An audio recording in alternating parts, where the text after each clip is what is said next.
Zerrin Hanım varmış yayına katılacak. Bir kişi daha. Zerrin Hanım duyuyor musunuz bizleri? Evet, duyuyorum. Ah biz de sizi duyuyoruz. Hayırlı akşamlar, hoş geldiniz. Nasılsınız? Sağ olun, teşekkür ederim. Size de hayırlı akşamlar. Ben Nereden? Heh, Şanlıurfa'dan şu an sizinle görüşüyorum. evet. Eşim, Şanlıurfa. evet, eşim, çocuklarım hepimiz bu seviyeleri yapıyoruz. Oh maşallah. Evet, eşimle iki yıldır yapıyoruz. Yani ikinci defadır yapıyoruz. KT'yi Oo, yaptık biz. çok iyi. Eşim kiloluydu. 121 kilodaydı. Şu an eşim 91 kiloda. Oo maşallah. 30 kilo vermiş. Çok iyi. Aynen. Eşim uykusu çok kötüydü. Aşırı derecede horluyordu. Evet. Gündüz yatsa horluyordu, akşamları horluyordu. Horlamalarımız kesildi. Uyku hali çok güzel oldu. Terlemeler eksildi. Göbek gitti. Çok iyi, Yani çok iyi. birçok artısı var bize. Hem seviyelerin ayrıyeten biz iksiri kullanıyoruz ailecek. Çocuklarıma kullanıyorum. Çocuklarım arada okulda soğuk kalıyorlar.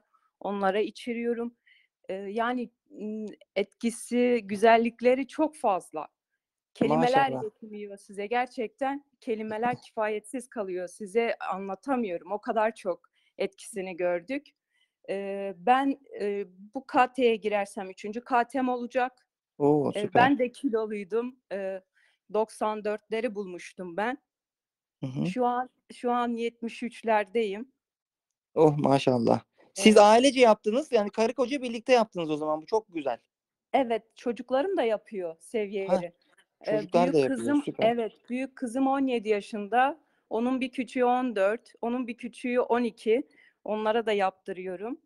Maşallah. Evet. Maşallah. Çok güzel. Yani bu tabii bahsettiğimiz şimdi dile kolay, hani burada eşim diyorsunuz işte yaptı 30 kilo verdi mi? 30 kilo demek hani insan içinden yarım insan çıkması gibi bir şey. Hani Kes- peki çevrenizde bunu gözlemleyen insanlar size soruyor mu mesela? Eşinize soruyorlar mı Soruyor, işte orada? soruyor. Özellikle arkadaşları, akrabalar, mide ameliyatı mı oldun, bir şey mi yaptın? Hayır diyor, ben bir şey yapmadım. Benim yaptığım tek şey seviyeleri uygulamak. Hani anlatınca da işte suyu yemeyi beraber yemiyorum diyor. Nasıl, öyle bir şey olabilir mi diyorlar. Allah Ondan sonra Allah. evet inanmıyorlar. Yani bu şekilde hani yemekle suyu beraber içmiyoruz falan. Yemekten sonra 2 saat, et yediğimiz zaman 3 saati bazen buluyor. Yani bir de bizim buralarda yemek, ekmek çok fazla tüketiliyor. Biz Evet. yemeğin önüne ekmek yemediğimiz zaman böyle tuhaf oluyor onlara karşı. Hmm. Nasıl yani, insan ekmek yemeyince doyar mı diyor. Onun akabinde biz bulgur yiyoruz diyoruz. Aynen aynen biz de ben de aynı şekilde bana da bazen hani tanımayan insanlar denk geliyor mesela kim olduğumu bilmeyen aynı soruyu soruyorlar. Evet. İşte hocam sen böyle doyuyor musun? Doyuyorum tabii diyorum, bulgur yiyorum. Yani maalesef bizim insanımız hani doğruyu yanlışı karıştırdığı için de Hı herkesin hı. göbeğinde 50 kilo bir şey yük. Hı. Ondan sonra beli ağrır, dizi ağrır. Teyzeler Evet. arabalara, otobüse binerken binip inemez. Hepsinin dizi çünkü aşırı kilodan günlerde hamur, kek yemekten herkes perişandır. Peki Evet. o mu daha güzel bir yaşam? Bu mu daha Hayır. güzel bir yaşam? Yani Bu hani da tabii ki bu daha güzel bir yaşam. O yüzden hani siz de o çevrenizdekilere siz ne kadar söyleseniz de onlar anlamasa da onlar ne zaman sizi anlar biliyor musunuz mu? Ne zaman ki hakikaten kilo dışında bir gün yataklık döşeklik olur, bir gün tansiyonun çıkar, bir gün migren olur, bir gün bir şey olur. O zaman sizi anlar. Maalesef insan olarak bizler sağlığımızın değerini bilmiyoruz. Başımıza bir şey geldi mi Allah diyoruz. Onun evet, dışında ama gene devam ediyoruz yemeye. Hani o evet. yüzden siz de ne kadar bilinçlenirseniz çünkü Güneydoğu insanının özellikle Antep, Maraş buralardaki mutfak kültürü çok gelişmiş olduğu için daha Evet. nefse yönelik orada işte insanlar büyüyor çocukluktan. Kebapla, onunla, Evet, bununla büyüdükleri evet, için e, ama tamam biz de kebap yiyoruz. Ben de kebap evet, yiyorum. En evet, sevdiğim yiyeceklerden birisidir kebap. Ama 100 evet, kilo muyum? Değilim. Yeri geliyor kebabımı yiyorum. Yeri evet, geliyor yemiyorum. Yeri evet, geliyor kebabı bulgurun üstüne koyup yiyorum. Yeri evet. geliyor açlık orucu tutuyorum. Evet, aynen Yeri geliyor, hocam. tabii yeri geliyor lavaşa da sarıp da yiyorum yani. Hani Evet, her türlüsünü yapıyorum. Ama şimdi evet. her Allah'ın günü sar lavaşın arasına kebapları lüp lüp lüp lüp ye. Yanına da acılı mezeyi ye. Acı da seni acıktırsın. Hadi bir kebap daha, bir kebap daha. Ondan sonra ne oluyor? İşte göbek büyüyor, büyüyor, büyüyor. 30-40 kilo. Ondan Ee, sonra zaten o taraflarda Ahmet sıcak da Bey hava benim zaten. şöyleydi. Heh, Eşim her yediği lokmada bir yudum su alırdı. Susuz yemeği asla yiyemezdi. ya Şu an bile yemeğin yanında ayran, su hiçbir şey. Bir de özellikle doğu tarafında kebap tepsi yapıldığı zaman ayranla veriliyordu sürekli. evet, Biz onu soframızdan kaldırdık. çok Yani önemli. su, ayran onu kesinlikle soframızdan kaldırdık. Hatta ben eşimin öncesi sonrası yaptım size. Atmayı düşünmüştüm. Sonra caydım. Aa, çok şey olabilir. Yani merak etmeyin, biz onu paylaşmayız. Ben hani tabii ki görmek isterim. Yarın bir gün kitaba da hani bu kişilerle biz iletişime geçiyoruz. Öncesi sonrası resim atan kişilerle. Bu kişileri Evet. kitaba ekleyeceğiz kendilerinin izniyle tabii ki. Diyeceğiz ki bak böyle böyle insanlar görsün. Yo, Hiç ben çok sıkıntı yok. aslında istedim. Ben çok Ha? istedim sizle. Anladım. Atın.